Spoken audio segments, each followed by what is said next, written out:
I'm using the quadratic formula to solve question 22. So my first step is to get everything onto one side and 0 on the other. Then I want to identify my A, my B, and my C.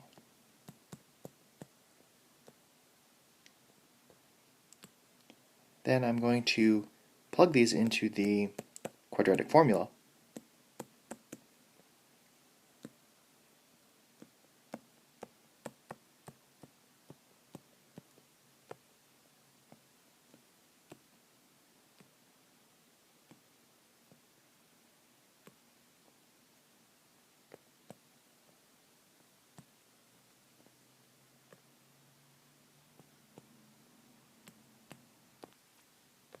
And then simplify.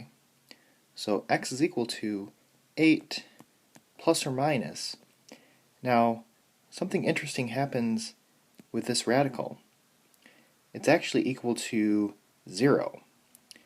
And the square root of 0 is just 0. So adding 0 and subtracting 0 are actually the same thing, and neither of them are going to change the 8.